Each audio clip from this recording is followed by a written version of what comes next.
오늘의 주인공은 수로보니게 여인입니다. 먼저 수로보니게 여인에 관한 프로필을 간단히 살펴보겠습니다. 수로보니게 여인에 관한 이야기는 마가복음 외에도 마태복음 15장에도 나옵니다. 그래서 마태복음의 내용도 참조하도록 하겠습니다. 첫 번째, 그녀는 수로보니게 출신의 이방인이었습니다. 26절을 보시면 그 여자는 헬라인이요 수로보니게 족속이라 이렇게 소개되고 있습니다.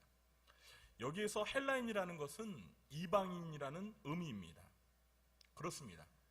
그녀는 유대인이 아닌 이방인으로서 수로보니게 족속이었습니다.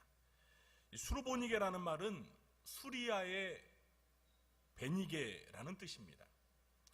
당시의 베니게는 이 행정구역상 수리아에 속해 있었습니다. 그래서 수리아의 베니게라고 한 것입니다. 수리아는 오늘날 시리아를 가리킵니다. 여러분 시리아 아시죠? 내전으로 인해서 그 난민 촌에 많이 이렇게 가 있죠. 이 시리아가 바로 수리아입니다. 구약시대에는 이 수리아를 아람이라고 이렇게 부르기도 했습니다. 여러분 구약시대에 이 아람 출신의 유명한 장군이 있었는데 누군지 아십니까? 문둥병에 걸렸다가 요단강물에 목욕하고 깨끗이, 그렇죠, 나아만 장군이 바로 이 수리아 아람 장군이었습니다. 이 베니게는 페니키아입니다. 페니키아. 여러분 서양의 알파벳을 발명한 사람들이 바로 페니키아 사람들입니다. 그 페니키아가 바로 베니게, 오늘 이 수로보니게, 수리아의 베니게, 그러니까 이 여인이 바로 페니키아 여인입니다.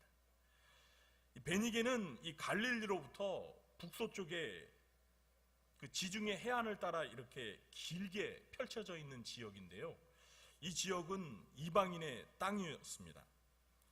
이 베니게 지역에 속한 그 대표적인 두 도시가 있는데 그 두 도시가 바로 두로와 시돈입니다. 오늘 24절을 보시면 오늘 이야기의 배경이 되는 장소가 바로 두로 지방입니다. 이 마태복음에서는 이 수로보니게 여인을 가나안 여자라고 이렇게 소개하고 있는데 그 이유는 이 베니게 지역이 구약시대에는 가나안으로 불려졌기 때문입니다. 두 번째, 그녀에게는 더러운 귀신이 들린 어린 딸이 있었습니다. 25절을 보면 이 수로보니게 여인에 대해서 더러운 귀신 들린 어린 딸을 둔 한 여자 이렇게 소개하고 있습니다. 귀신 들린 딸에 대해서는 이어서 자세한 설명을 드리도록 하겠고요. 이 프로필에서는 그녀에게 귀신 들린 어린 딸이 있었다는 사실만을 간단히 언급하고 지나가도록 하겠습니다. 다음은 이 수로보니게 여인이 어떻게 예수님을 만나게 되었는지 자세히 살펴보겠습니다. 24절을 보시면 예수님께서는 이방인의 땅인 두로 지방을 방문하셔서 한 집에 들어가 아무도 모르게 기거하려고 하셨습니다. 왜 예수님이 갈릴리 지역을 떠나서 이방 지역인 두로 지방을 가셨는지 그 이유는 아무도 모릅니다. 그런데 성경학자들은 두 가지 추측을 합니다. 첫 번째는 예수님이 그동안 분주한 사역에 지쳐서 잠시 벗어나 휴식을 취하러 가셨다, 이렇게 추측을 하고요. 또 둘째는 유대인의 종교 지도자들이 이 예수님을 해하려고 하는 움직임을 예수님이 아시고 그들을 피해서 조용히 피신하기 위해서 두로 지방에 가셨다, 이렇게 추측을 합니다.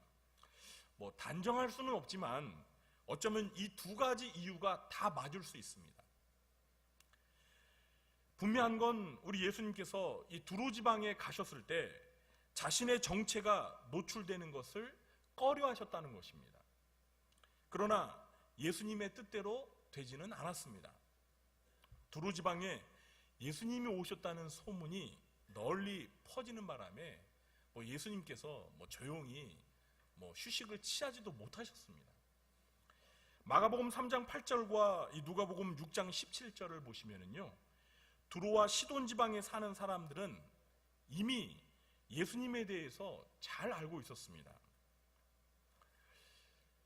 어떻게 그 이방 지역에 사는 사람들인데 이렇게 예수님에 대해서 잘 알 수 있었느냐면요, 이 두로와 시돈이 그 베니게 지역에 있는 도시잖아요.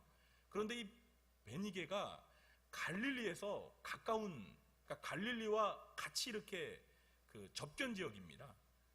그래서 갈릴리에서 예수님이 주로 이 사역을 하셨잖아요.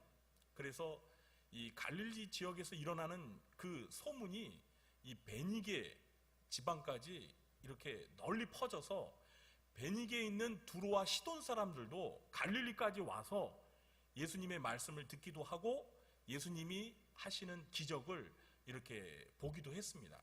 그래서 이미 예수님께서는 이 이스라엘뿐만 아니라 이방 지역에서도 유명해지신 그런 유명 인사셨습니다. 수르보니게 여인도 예수님에 대해서 이미 잘 알고 있었고 자기가 사는 이 두로 지방에 예수님이 오셨다는 소문을 들었습니다. 그리고 그녀는 예수님을 찾아서 꼭 만나야 할 이유가 있었기 때문에 예수님을 찾으러 왔던 것입니다. 그 이유가 무엇인지 25절과 26절을 함께 읽어보겠습니다. 이에 더러운 귀신 들린 어린 딸을 둔 한 여자가 예수의 소문을 듣고 곧 와서 그 발 아래에 엎드리니 그 여자는 헬라인이요 수로보니게 족속이라 자기 딸에게서 귀신 쫓아내 주시기를 간구하거늘. 수로보니게 여인은 자신의 어린 딸이 더러운 귀신에 들렸기 때문에 예수님께 귀신을 쫓아내 주시기를 간구하러 예수님을 찾아 만나러 왔던 것입니다. 한창 애교를 부리면서 부모로부터 귀여움과 사랑을 받아야 할 어린 딸이 더러운 귀신에 들려 있다고 여러분 한번 생각해 보십시오. 더러운 귀신이라고 하니까 그럼 깨끗한 귀신도 있나 이런 생각을 하실 수도 있겠는데요, 여러분 깨끗한 귀신은 없습니다. 귀신은 다 더러운 존재입니다.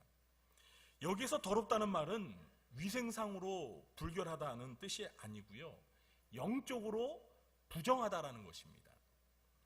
귀신 자체도 부정하지만요, 귀신 들린 사람도 부정한 사람으로 취급을 받았습니다.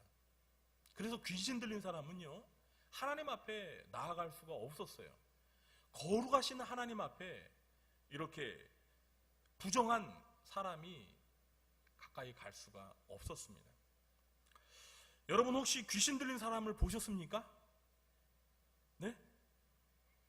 귀신 들린 사람의 모습이 어떻던가요? 보기 좋던가요? 아니면 안 좋던가요? 네? 귀신 들린 사람 참 보면 너무나 안타깝고 불쌍하죠?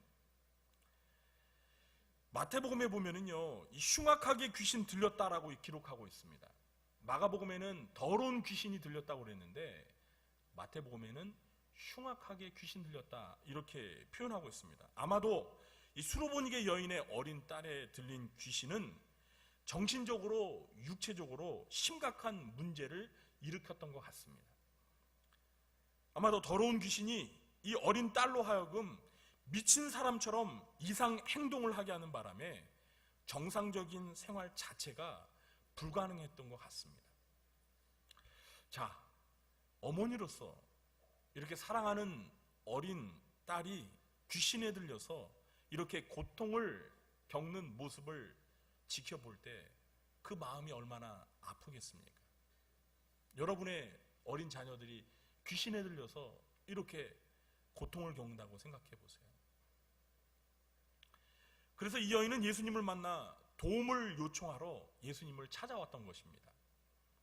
이 수로보니게 여인은 예수님께서 병자들의 병을 고쳐주실 뿐만 아니라 귀신 들린 사람들의 귀신을 쫓아내 주신 사실을 이미 들어서 잘 알고 있었습니다.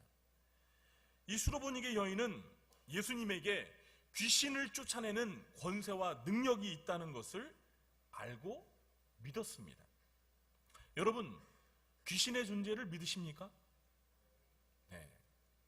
아멘 안 하시는 분들은, 아니, 귀신을 믿느냐가 아니라요, 귀신의 존재를 믿느냐고요. 귀신이 있다는 사실을 믿으십니까? 네. 그러면 사람들이 귀신에 들릴 수 있다는 것도 믿으시나요? 그렇죠. 그럼 여러분, 만일 사람이 귀신에 들리면 그 귀신을 가만 놔둬야 합니까? 아니면 쫓아내야 합니까? 그렇죠. 쫓아내야 되죠. 그럼 우리 예수님께서는 과연 그런 귀신을 쫓아내실 수 있는 분이라는 사실을 믿으십니까? 아멘. 그런데 여러분, 오늘날 귀신의 존재를 믿지 않는 사람들도 있습니다. 귀신이 어딨어? 에이, 그런 거는 다 옛날에 호랑이 담배 피던 시절에 미개했던 사람들이 그냥 만들어낸, 지어낸 거야. 이런 첨단 과학 21세기 문명시대를 살고 있는데 무슨 귀신이 있다고. 이렇게 귀신의 존재를 부정하는 사람들도 있습니다. 여러분, 귀신이 없나요? 귀신은 있습니다. 귀신은 존재합니다. 어떤 사람들은 이 귀신의 존재를 인정하긴 인정하는데 이 귀신이 죽은 사람의 혼령이라고 이렇게 생각하는 사람들이 있습니다. 사실 우리나라 사람들이 전통적으로 옛날부터 귀신 하면 죽은 사람의 혼령이라고 그렇게 이해해 왔죠. 그래서 이 성경을 번역하면서 우리가 옛날부터 사용하던 그 귀신이라는 말을 그대로 사용하니까 신자들 중에서도 이 성경에 나오는 귀신이 마치 죽은 사람의 혼령인 것처럼 그렇게 이해하시는 분들이 있는데요, 전혀 그렇지 않습니다. 성경에서 말하는 귀신은요, 죽은 사람의 영혼이 아니에요. 귀신은 타락한 천사입니다. 타락한 천사로서 악한 영들이 바로 귀신입니다. 이 귀신들의 대장이 누구예요? 마귀, 사탄 마귀가 대장이고, 그 사탄 마귀를 섬기는 부하들이 바로 악령 또는 귀신들입니다. 이런 귀신들이 사람들에게 들어와서 사람들의 정신을 파괴하고 죄를 짓게 만들고 병을 일으킵니다. 물론 모든 정신적인 문제나 병이 다 귀신 때문만은 아닙니다. 그러나 일단 귀신이 들리면은요, 그 귀신 들린 사람의 영혼과 몸은 피폐해지는 거예요. 여러분, 귀신이 사람에게 들어오는 그 목적이 무엇입니까? 네? 사람을 도와주려고? 사람의 유익을 위해서 귀신이 들어오는 거예요? 사람을 망하게 하려고, 사람을 불행하게 만들려고 귀신이 들어오는 거예요. 그래서 어떤 사람이 분명히 귀신 들리는 것이 확실하다면 어떻게 해야 됩니까? 귀신은 무조건 쫓아내야 돼요. 그냥 놔뒀다가는 그 사람 망하는 거예요. 망하는 거예요. 그러니까 일단은 분별은 잘 해야겠죠.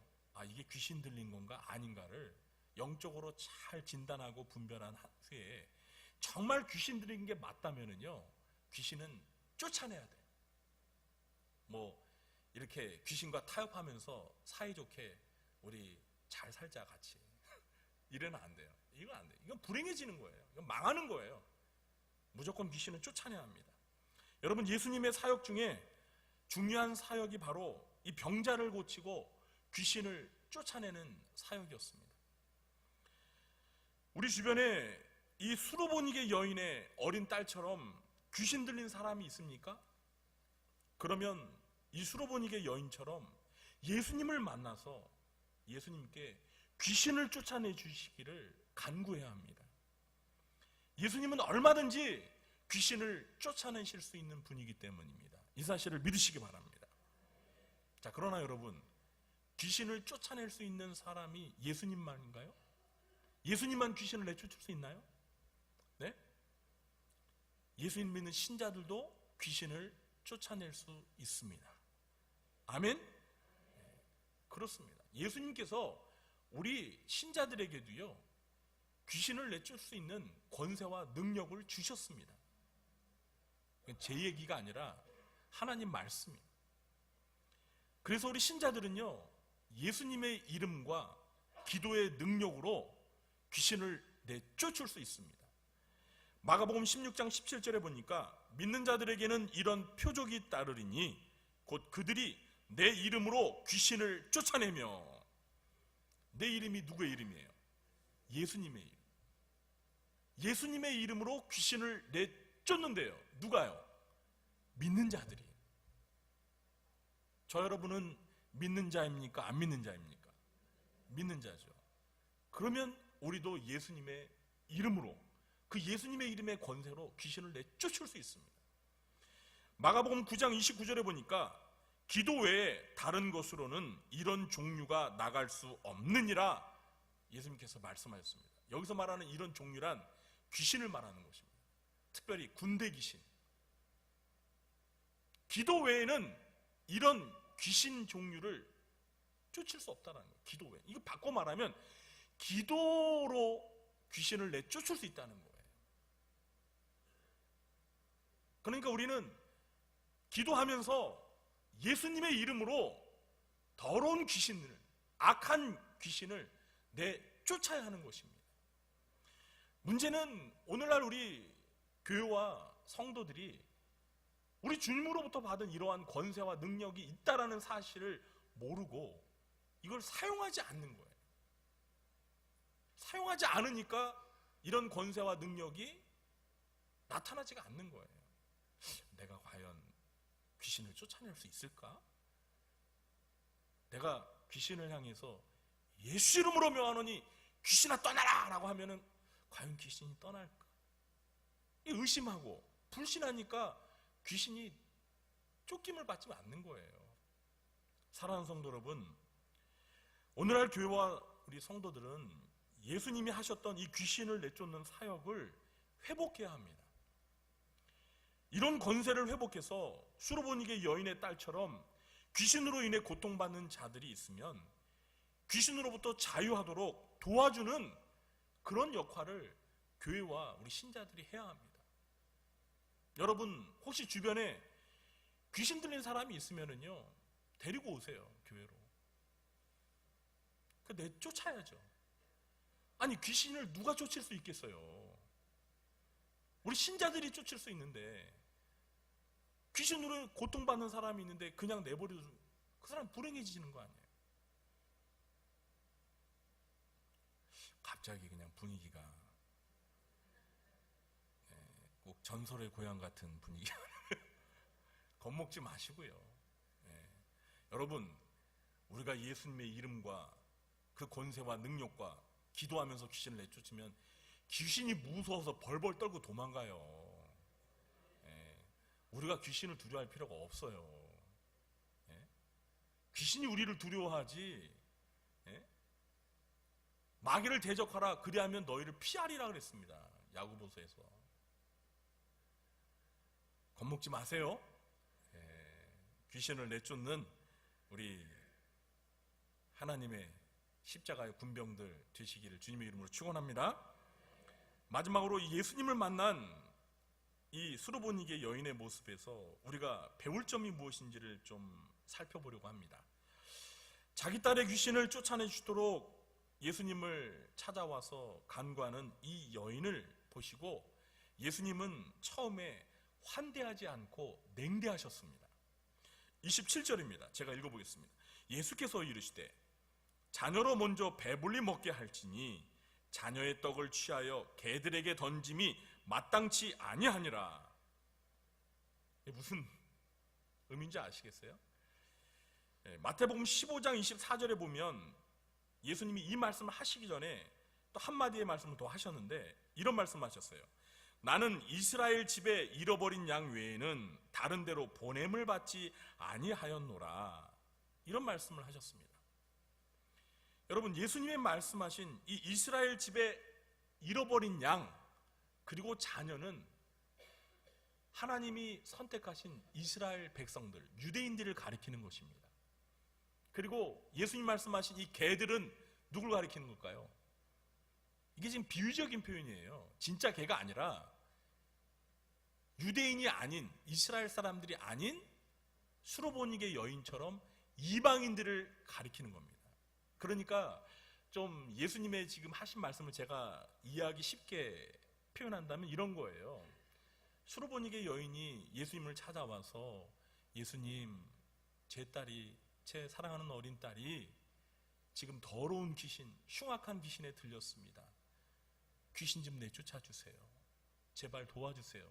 이렇게 예수님께 말씀을 드렸는데, 부탁을 했는데, 간청을 했는데, 우리 예수님이 하시는 말씀, 너 이스라엘 사람 아니잖아. 너 이방인이잖아. 나는 이스라엘의 잃어버린 양에게 보냄을 받은 사람이야. 나는 개와 같은 이방인들에게 보냄받은 사람이 아니야. 내가 하나님의 자녀들인 이스라엘 사람들에게 먹일 떡을 왜 개들에게 주니? 미안해. 난 너의 요구를 들어줄 수 없어. 개야, 가거라. 뭐 이렇게 험악하게 말씀을 안 하셨지만, 사실 그 예수님의 말씀의 그 본뜻은 제가 지금 이렇게 말한 것과 일맥상통하는 거예요. 같은 의미예요. 너 이방인이지? 너 개 같은 이방인이야. 너 이스라엘 사람 아니잖아. 나는 너한테 관심 없어. 미안해. 너의 요구를 들어줄 수 없어. 예수님이 이거 거절하신 거예요. 그런데 여러분, 예수님이 정말로 이스라엘 사람들과 이방인들을 차별하시는 겁니까? 네? 여러분, 예수님이 이방인인 이 수로보니게 여인을 차별하셨다면 어떻게 예수님이 사마리아에 가셔서 그 수가성에서 그 여인을 만나 전도를 하셨겠어요? 사마리아 여자도 이스라엘 사람들에게는 이방인 취급을 받은 사람이에요. 그런데 예수님은 사마리아를 찾아가서 그 여인을 만나 대화를 나누시고 예수님을 믿도록 하셨잖아요. 그러니까 오늘 이 본문에서 예수님이 하신 말씀은 본심이 아니라는 거예요. 예수님이 어떤 의도를 가지시고 그냥 하신 말씀이에요. 사실 예수님은 이 수로보니게 여인의 믿음을 테스트해 보시기 위해서 일부러 냉대를 하신 것입니다. 여러분, 저 같으면 그럴 것 같아요. 자존심이 상해서 완전히 굴욕을 당한 거 아니에요. 모욕을 받은 거 아니에요. 그냥 저는 가버릴 것 같아요. 그냥, 야, 내가 알던 예수님이 아니었네. 이거 예수님이 이런 분이셨어? 참, 뭐 귀신 내쫓는 사람이 예수님밖에 없겠어. 딴 사람한테 가야지. 그냥 갔을 것 같아요. 그런데 여러분, 이 여인은 어떻게 했습니까? 28절을 우리 함께 읽어볼까요? 28절 읽겠습니다. 여자가 대답하여 이르되 주여 올소이다마는 상아래 개들도 아이들이 먹던 부스러기를 먹나이다. 아멘. 여러분, 이 수로보니게 여인은 예수님의 말씀을 듣고 자신이 이방인으로서 예수님 말씀처럼 개와 같은 처지에 있는 사람이라는 것을 인정했어요. 주여 올소이다마는, 그렇습니다. 주님의 말씀은 옳습니다. 저는 이방인으로서 하나님의 선택받은 자녀가 아니라 저는 개 같은 그런 사람입니다. 맞습니다. 인정합니다. 그러나 상 아래에 있는 개들도 주인의 아이들이 먹는 그 떡의 부스러기를 먹습니다. 그러니까 제발 저에게 그 하나님의 자녀들이, 이스라엘 사람들이 먹을 떡은 못 주신다면 그 부스러기라도 먹게 해주세요라고 하는 거예요. 아멘? 여러분, 이렇게 정말 자존심을 짓밟히면서 정말 모욕을 당하면서 이 여인이 예수님에게 이렇게 애걸했던 이유가 무엇이에요? 네? 자기 딸을 사랑하기 때문입니다. 자기 어린 딸이 지금 더러운 귀신에 들렸잖아요. 고통을 겪고 있잖아요. 내가 이렇게 모욕을 당하고 내가 이렇게 무시를 당하고 자존심이 짓밟히더라도 내 딸을 고칠 수만 있다면 기꺼이 내가 개취급을 당하겠습니다. 제발 부스러기만이라도 저에게 나눠주세요. 이게 이 수로보니게 여인의 마음이에요. 이 어린 딸을 사랑하는 부모의 마음인 거예요. 여러분 같으면 그렇게 안 하시겠어요? 내 자식이 지금 귀신에 들려서 고통을 겪고 있는데 뭘 못하겠어요. 귀신을 내쫓을 수만 있다면. 그까지 자존심 구겨지는 거, 밟히는 거 아무것도 아니죠. 사랑하는 성도 여러분, 저 여러분에게 이렇게 자식을 사랑하는 마음이 있습니까? 우리 자녀들이 귀신 들려가지고 심각한 이런 상태가 아니라 하더라도 여러분, 우리 자녀들 가운데 아직도 마음의 예수님을 모시지 못한 자녀들이 있다면 사실은 영적으로 보면 귀신의 지배를 받고 사는 거예요. 사탄 마귀의 지배를 받고 사는 거예요. 부모인 우리들이 그런 자녀들을 보면서 정말 그 자녀들의 영혼 구원을 위해서 이 수로보니게 여인처럼 주님 앞에 나가서 애걸하면서 간구해야 합니다. 여러분, 예수님께서 십자가를 지고 골고다 언덕을 올라가셨을 때 그때 예루살렘의 여인들이 예수님을 위하여 눈물을 흘렸습니다. 그때 예수님께서 뭐라고 말씀하셨어요? 누가복음 23장 28절에 이렇게 말씀하셨습니다. 예수께서 돌이켜 그들을 향하여 이르시되 예루살렘의 딸들아, 나를 위하여 울지 말고 너희와 너희 자녀를 위하여 울라. 나를 위하여 울지 말고 너희 자녀를 위하여 울라. 사랑하는 성도 여러분, 우리의 자녀들을 위하여 하나님 앞에 나아가 눈물의 기도를 드리고 계십니까? 아직도 예수님을 만나지 못하고 예수님을 믿지 못하고 마음에 하나님의 영신 성령님을 모시지 못한 우리의 자녀들을 위해서 주님 앞에 나아가 매달려 제발 고쳐달라고, 내 자녀를 귀신으로부터 자유하게 해달라고, 구원해달라고 기도하시는, 눈물의 기도를 드리시는 부모님들이 되시기를 주님의 이름으로 축원합니다. 어거스틴의 참회록에 나오잖아요. 눈물의 기도가 있는 자녀는 결코 망하지 않는다. 이 여인이 주님 앞에 엎드려 애걸하며 기도했더니 우리 주님께서 뭐라고 하셨어요? 29절 30절 말씀 읽어볼까요? 예수께서 이르시되 이 말을 하였으니 돌아가라, 귀신이 내 딸에게서 나갔느니라 하시매 여자가 집에 돌아본즉 아이가 침상에 누웠고 귀신이 나갔더라. 아멘. 어떻게 됐다고요? 귀신이 나갔습니다. 여러분, 마태복음 15장 28절에는요 이렇게 기록하고 있어요. 이에 예수께서 대답하여 이르시되 여자여, 내 믿음이 크도다. 내 소원대로 되리라 하시니 그때로부터 그의 딸이 나으니라. 예수님이 이 수로보니게 여인의 말을 들어보고요 깜짝 놀라신 거예요. 야, 이 여인은 이방인인데 어떻게 이렇게 믿음이 크냐? 어떻게 이렇게 큰 믿음을 가지고 있느냐? 네 믿음대로 되라. 그 즉시 그 어린 딸에게서 더러운 귀신이 나갔다는 거예요. 이 여인은요 예수님의 테스트에 어떻게 된 거예요? 합격점을 받은 거예요. 뭐 겨우 합격한 게 아니라 아주 넉넉하게 큰 믿음을 가졌다고 칭찬을 들으면서 합격을 한 것입니다. 사랑하는 성도 여러분, 만일 저와 여러분이 예수님에게 테스트를 받는다면, 우리 믿음의 테스트를 받는다면 어떤 결과가 나올 것 같습니까? 이 수로보니게 여인처럼 넉넉하게 합격점을 받으실 자신 있는 분들은 손을 들지 마시고 다 자신 있으시네요. 정말 바라기는 우리 구주한교 성도님들 모두가 예수님께서 하시는 그 믿음의 테스트에서 이 수로보니게 여인처럼 정말 높은 점수로 여유있게 넉넉하게 합격점 받으시기를 주님의 이름으로 축원합니다.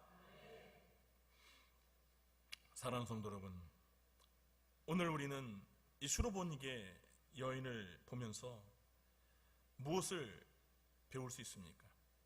우리가 인생을 살아가면서 주님만이 해결해 주실 수 있는 문제가 생기게 될 때 그 문제를 가지고 주님 앞에 나아가서 정말 포기하지 말고 낙심하지 말고 실망하지 말고 끝까지 간구해서 응답받고 우리가 사랑하는 자녀들의 영혼 구원을 위해서 주님 앞에 간구하여서 우리의 사랑하는 자녀들이 예수 믿고 구원받아 그 마음속에 하나님을 모시고 살아가는 그러한 축복을 경험하기를 원합니다. 그리고 예수님께서 우리의 믿음을 테스트하실 때 우리가 이 수로보니게 여인처럼 큰 믿음으로 넉넉하게 합격할 수 있게 되기를 주님의 이름으로 축원합니다.